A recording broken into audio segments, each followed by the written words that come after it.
Assalamualaikum warahmatullahi wabarakatuh. Selamat siang kepada Pak Budi Prasetya. Kami dari kelompok 4 ingin membahas tentang struktur percabangan bersarang dan tunggal dari Visual Studio.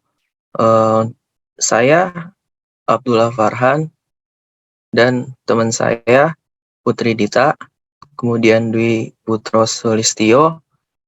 Di sini kami akan membahas tentang percabangan. Untuk itu, sebelumnya kami akan bahas tentang Visual Studio terlebih dahulu.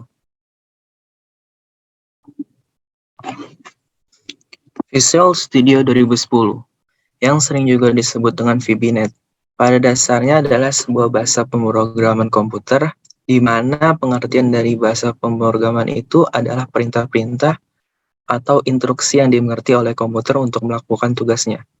Kemudian, selain disebut dengan bahasa pemrograman, juga sering disebut sebagai sarana tools atau menghasilkan program-program aplikasi berbasis desktop. Dan juga menggunakan bahasa yang cukup mudah untuk dipelajari bagi programmer pemula yang baru ingin belajar program. Lingkungan Visual Studio dapat membantu membuat program dalam sekejap mata, karena bahasa Visual Studio cukup sederhana dan menggunakan kata-kata bahasa Inggris yang umum digunakan. Keistimewaan yaitu 1.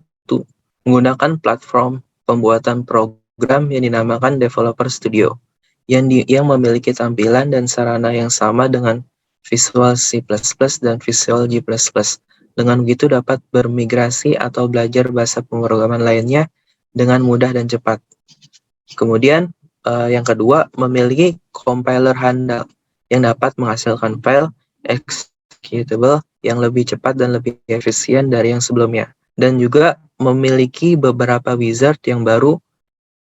Wizard adalah sarana yang mempermudah di dalam pembuatan aplikasi dengan mengotomisasi tugas-tugas tertentu.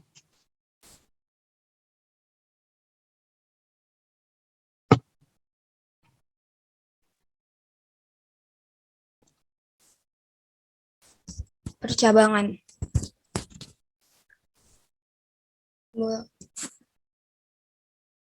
Percabangan adalah merupakan perintah yang dapat memberikan pilihan terhadap suatu kondisi. Program akan menjalankan perintah apabila suatu kondisi memenuhi syarat tertentu.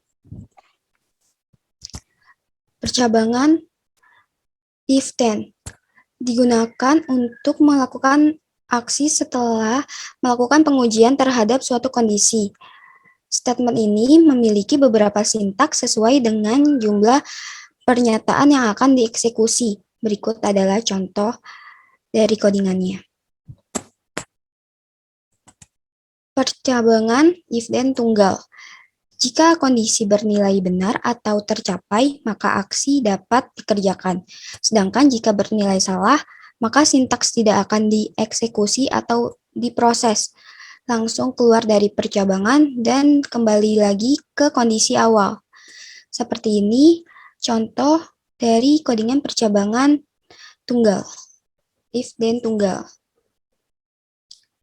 Jika dia nilainya 60, dia bakal lulus. Terus di sini ada kondisi yang berjamak atau bersarang.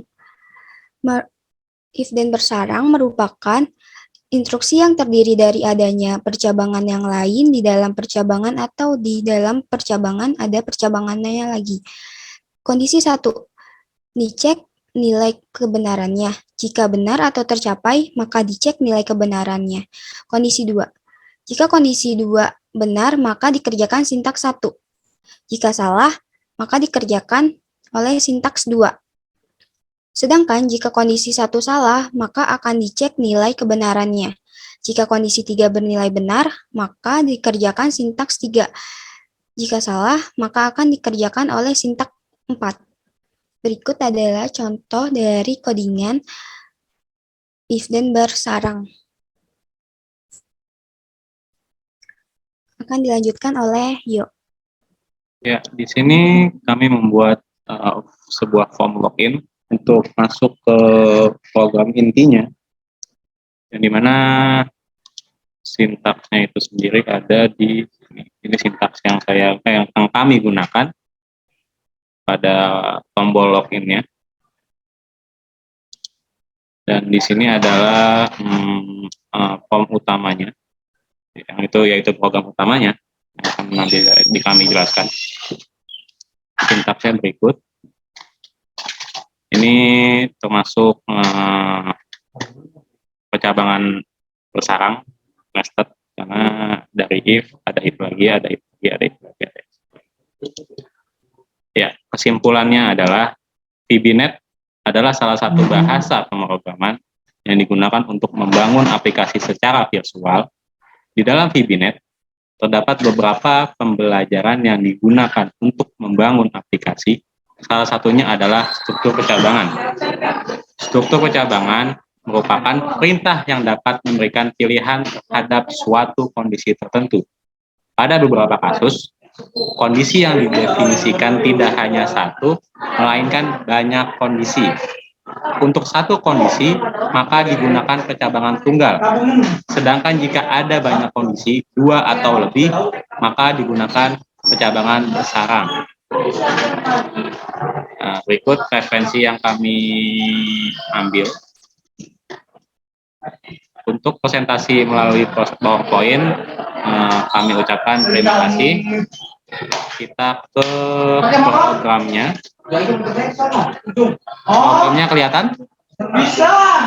Woi. Kelihatan ya? Saya coba untuk run. Di sini saya coba untuk admin username-nya. Passwordnya kita coba asal-asalan dulu ya.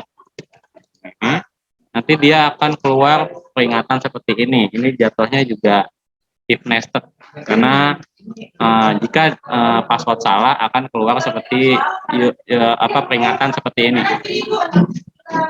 Oke, kita coba benar. Kita login. Ya, di sini juga ada notifikasi welcome. Di sini sudah terlihat aplikasi utamanya. Kami membuat seperti seluler, seperti toko pulsa ya jatuhnya. Kita pilih XL sebagai operatornya. Pakai kuotanya kita pilih 7 GB. Di sini harganya 70.000. Kita masukkan uang kita sejumlah 100.000 ya. Terus 100.000. Kita enter, dia akan masuk ke sini. Ini adalah kembalian kita saat membeli pulsa tersebut, paket tersebut. Kita akan masukkan ke dalam daftar Excel, dan kalau kita mau membersihkan semuanya, kita pencet batal. Seperti itu aplikasi sederhana yang kami buat. Kurang lebihnya mohon maaf. Ada tambahan lagi teman-teman atau enggak? Tidak? Oke. Berarti saya cukupkan. Wassalamualaikum warahmatullahi wabarakatuh. Waalaikumsalam warahmatullahi wabarakatuh.